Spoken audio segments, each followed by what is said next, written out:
Hi, welcome to Moses kitchen and entertainment channel. இன்றைக்கி நம்ம சேனலில் மட்டன் லிவர் கிரேவி தாங்க செய்ய போகிறோம். இது ரொம்ப சிம்பிள் அண்ட் டேஸ்ட் அண்ட் ஹெல்த்தின்னு சொல்லலாம். குழந்தையிலிருந்து பெரியவங்க வரையும் இது சாப்பிடும்போது அவங்களுக்கு ஹெச்பி லெவல் கூடும். ரத்த சோகை இருக்கவங்களையும் ஈரல் வாங்கி அடிக்கடி செஞ்சு சாப்பிட சொல்லுவாங்க. இது இன்றைக்கி என்னோடய ஸ்டைலில் நான் உங்களுக்கு செஞ்சு காட்ட போகிறேன். வாங்க எப்படி செய்யலான்னு பார்க்கலாம்.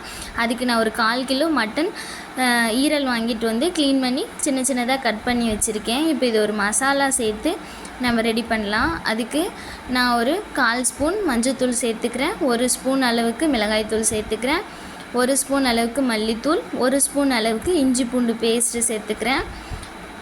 இது கூட கொஞ்சமாக உப்பு சேர்த்துக்கிறேன். சேர்த்துட்டு இது நல்லா தண்ணி விட்டு பிசைஞ்சு வச்சுக்கலாங்க. மட்டன் லிவர் கிரேவிக்கு இது ரொம்ப முக்கியமான ஒன்று. இப்படி செஞ்சால் கண்டிப்பாக உங்களுக்கு ரொம்ப பிடிக்கும். இது ஒரு 20 மினிட்ஸ் அப்படியே நம்ம வச்சிடலாம். இப்போ 20 மினிட்ஸ்க்கு அப்புறம் ஸ்டவ் ஆன் பண்ணி கடாயை வச்சுட்டு கடாய் சூடானதுக்கப்புறம் தேவையான அளவு எண்ணெய் சேர்த்துக்கலாம். எண்ணெய் காஞ்சதுக்கப்புறம் ஒரு துண்டு பட்டை, 3 கிராம்பு, 2 ஏலக்காய் சேர்த்துக்கலாங்க. இது கூட ஒரு 1/4 ஸ்பூன் அளவுக்கு சோம்பு சேர்த்துக்கலாம். சோம்பு பொரிஞ்சதுக்கப்புறம் ஒரு பெரிய வெங்காயம் நான் கட் பண்ணி வச்சுருக்கேன், அது இது கூட சேர்த்துக்கிறேன். நீங்கள் சின்ன வெங்காயம் கூட நல்லா இடிச்சிட்டு சேர்த்தா நல்லா டேஸ்ட்டாக இருக்கும்.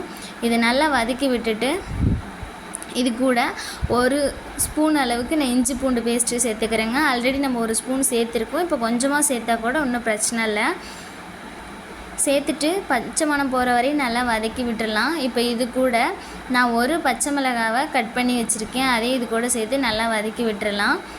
அதுக்கப்புறம் ஒரு தக்காளி பழம், மீடியம் சைஸ் தக்காளி பழத்தை சின்ன சின்னதாக கட் பண்ணி வச்சு அதையும் இது கூட சேர்த்து நல்லா வதக்கி விட்டுடலாம். இப்போ இந்த ஸ்டேஜில் நான் ஆல்ரெடி ஊற வச்சுருந்தேன் இல்லைங்களா, ஈரல் மசாலா போட்டு, அந்த ஈரலை இது கூட சேர்த்து நல்லா வதக்கி விட்டுடலாங்க. இந்த மாதிரி மட்டன் லிவர் கிரேவி செஞ்சு பாருங்கள், கண்டிப்பாக ரொம்ப பிடிக்கும், நல்லா டேஸ்ட்டாக இருக்கும். இது கூட நீங்கள் இன்னும் கொஞ்சம் தயிர் சேர்த்து செய்யும்போது டேஸ்ட்டு நல்லா என்ஹான்ஸ் பண்ணி கொடுக்கும். இப்போ அதை நல்லா மிக்ஸ் பண்ணி விட்டுறலாம்.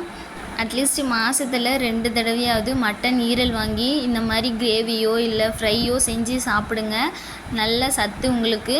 இப்போது நான் இது கூட இந்த மசாலா கலந்து வச்சுருந்த பாத்திரத்திலே தண்ணி கொஞ்சம் சேர்த்து, இப்போ ஈரல் கூட தண்ணி சேர்த்து நல்லா மிக்ஸ் பண்ணி விட்டுறேங்க. இதை அப்படியே ஒரு 5 மினிட்ஸ் நல்லா குக்காக விட்டுறலாம். ஈரல் சீக்கிரமாகவே வந்துடும், அதனால் அதிகம் நீங்கள் வேக்காடு விட தேவையில்ல. இப்போ பார்த்திங்கன்னா இது நல்லா கொதிச்சிருச்சு. இது அப்படியே இன்னொரு 2 மினிட்ஸ் குக்காக விட்டுறலாங்க. இப்போது இது கூட நான் ஒரு 1/2 ஸ்பூன் அளவுக்கு மிளகு சேர்த்துக்கிறேங்க. நீங்கள் மிளகு வேணும்னா சேர்த்துக்கோங்க, இல்லை வேண்டான்னா ஸ்கிப் பண்ணிடுங்க. சேர்த்துட்டு நல்லா மிக்ஸ் பண்ணி விட்டுறலாம். இதில் மிளகு சேர்க்கும்போது இன்னும் கொஞ்சம் நல்லாயிருக்கும். இப்போது நீங்கள் இந்த ஸ்டேஜில் உப்பு காரெல்லாம் கொஞ்சம் செக் பண்ணிக்கோங்க. இப்போது நான் இது கூட ஒரு வெட்டி வச்ச பச்சை மிளகா சின்ன சின்னதாக கட் பண்ணி வச்சுருக்கேன், அதை இது கூட சேர்த்துக்கிறேன். கூடவே ஒரு கைப்பிடி அளவு கருவேப்பிலை, ஒரு கைப்பிடி அளவு கொத்தமல்லி தழையும் சேர்த்து நல்லா கிளறி கொடுத்துட்றேங்க. இந்த கொத்தமல்லி தழையும் கருவேப்பிலையும் நம்ம லாஸ்ட்டாக சேர்க்கும்போது அதனோட ஃப்ளேவரே சூப்பராக இருக்குங்க. நீங்கள் இந்த மாதிரி ட்ரை பண்ணி பாருங்கள். இப்போ நல்லா கிளறி கொடுத்தாச்சு, அவ்வளோதான், நம்ம மட்டன் லிவர் கிரேவி ரெடி ஆகிடுச்சுங்க. இது ரொம்ப ஹெல்த்தி, மறக்காமல் குழந்தைங்களுக்கு செஞ்சு கொடுங்க.